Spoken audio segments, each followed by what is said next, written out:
Hey gang, it's me, Dr. Steve, again coming to you from beautiful Barcelona, Spain. We've got a major clash of civilizations happening right now, unfolding right in front of our very eyes, and the escalating tensions in the Middle East. Many of you may know, but we've had two major developments happening in the last couple of days.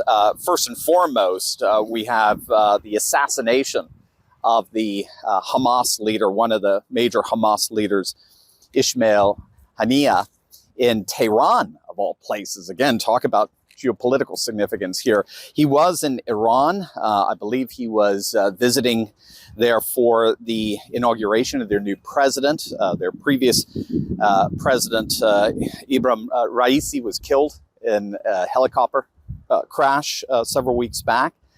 And so Haniyeh was in Tehran for the inauguration ceremonies, and he was blown up. New York Times is reporting that the Israeli Mossad had planted a bomb in the Tehran facility where Haniyeh was staying months ago, apparently, and we're just waiting for an opportunity, as it were, and they got it. And so what you ended up having is the assassination of one of the major leaders. He was actually prime minister in the Palestinian region with Hamas for a year or two, a couple of years back, and now he has been killed. At the same time, on July the 30th, you have Israel attacking Beirut. Now, they did it in response to rocket attacks from Lebanon that killed several civilians in Israel. But you have a clear escalation of this conflict in this sort of twofold provocation. And the question is, what's going on here? What is Israel doing?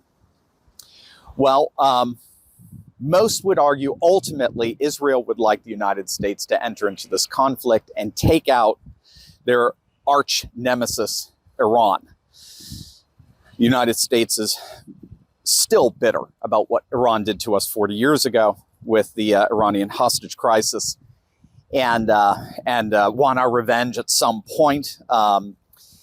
Israel, that could also be one of the reasons why Israel did it, in the sense that Iran is going to have to temper their response, given that they don't want to draw the United States into this conflict. But it seems ultimately that's what Israel would like to do. They would like the United States to take out their arch nemesis, Iran. As a result, that would more or less take out Hezbollah, which is basically a proxy for Iran in Lebanon. And then maybe the sub-arch or penultimate arch nemesis for Iran. The problem here is that it seems to only, this twofold provocation seems to only be uniting and reawakening a mass Islamic resistance against Israel. And this is the big problem that Israel's about to face, I think, and the West as a whole is about to face. We've already got Ayatollah Khamenei coming out, as well as Nasrallah, the leader of Hezbollah, saying that this twofold provocation it has awakened the whole of the axis of resistance. And they're not alone. The Houthis in Yemen have come out and said the same. Even Erdogan in Turkey, President Erdogan, is threatening that Turkey may have to get involved in this and push back against Israel, what it's doing in Gaza. So we're seeing the whole of the Islamic world, Sunni and Shiite, uniting together against Israel and against the West. Does your financial advisor have your values in mind when it comes to investing in financial planning? Like when you invest in the stock market, do you know exactly which companies you're investing in? I mean, obviously, given the rise of woke Inc., I bet you could think of a whole host of companies you don't want to give a dime to because of what they believe in and how they're contributing to the moral decline of America. And they're certainly not going to do that with your hard-earned dollars. Thankfully, my friends over at Sovereign Financial are committed to helping all of their clients be good stewards by investing your money only in companies you can be proud to own. Click on that link below and you'll quickly find they never invest in companies that support or profit from abortion, pornography, addictive lifestyles, or abuses of any kind. They only invest with companies contributing to positive change in America. This is huge, gang. These fiduciary financial planners always put your interests first. They help their clients be good stewards through tax strategy and planning, retirement planning, and they help you create a legacy for the next generation of Americans. The Patriots at Sovereign Financial are the real deal, so what are you waiting for? Now's the time to get your finances secured and working for you and for the good of our nation. Click on that link below right now to chat with a financial advisor and a true patriot today. And what we have to understand here is that this isn't 1991 anymore. The United States does not have a monopoly, as it were, in world order. We are seeing a multipolar world rising that's rooted in civilizationalism. We talk about this all the time on the channel. And civilizationalism, when all said and done, rejects the notion that world order should be based on common political and economic protocols and systems and institutions. Instead, civilizationalism argues that world order is actually rooted in culture and in manifold and different cultures, and that the appreciation and the respect for cultural difference is at the heart of a new world order that is rooted in tradition and religion and civilization. It's the rejection, in effect, of globalism and managerialism and systemization of political and economic institutionalized protocols that are at the heart of globalization. It's total rejection of that. And so what you're starting to see is more and more the world decoupling itself from the West.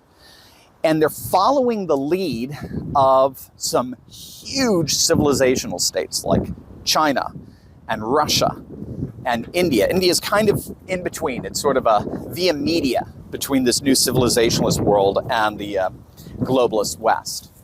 But regardless, what we have to understand is the world is increasingly decoupling itself from Western structures and institutions, realigning itself around civilizationalist structures and institutions.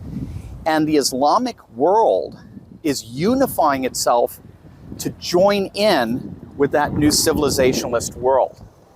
And what we have to understand is that risks provoking Russia and China and bringing Russia and China into this mix.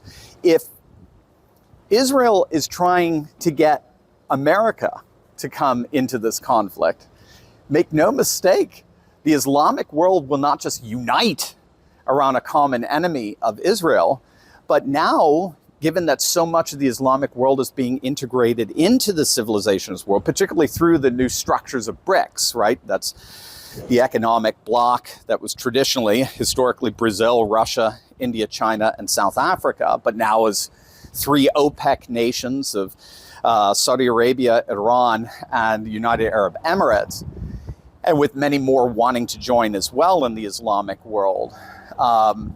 Now that you have actually formal structures in this civilizationalist world, they have friends too. Iran has friends.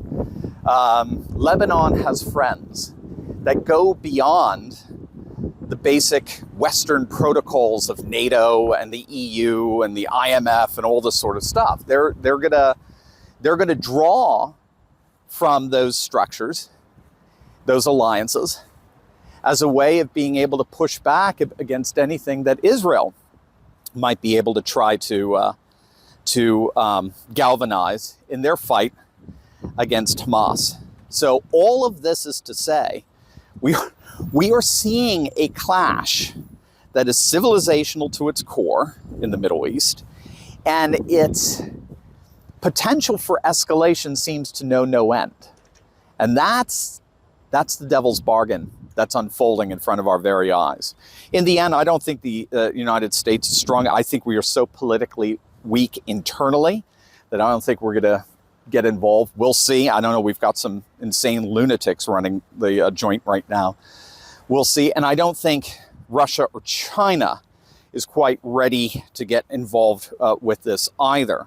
But that's what we're going to have to keep. I mean, I know Doug McGregor is very much keen on that. We're going to have to keep an eye on the extent to which we're going to see something of that kind of escalation, of these big major powers coming in and getting involved, if they feel that the West, the collective West, starts beating up on, particularly on Iran and Lebanon. So we'll have to see what goes on with that. But there's no question we are seeing a clash of civilizations unfold right before our very eyes.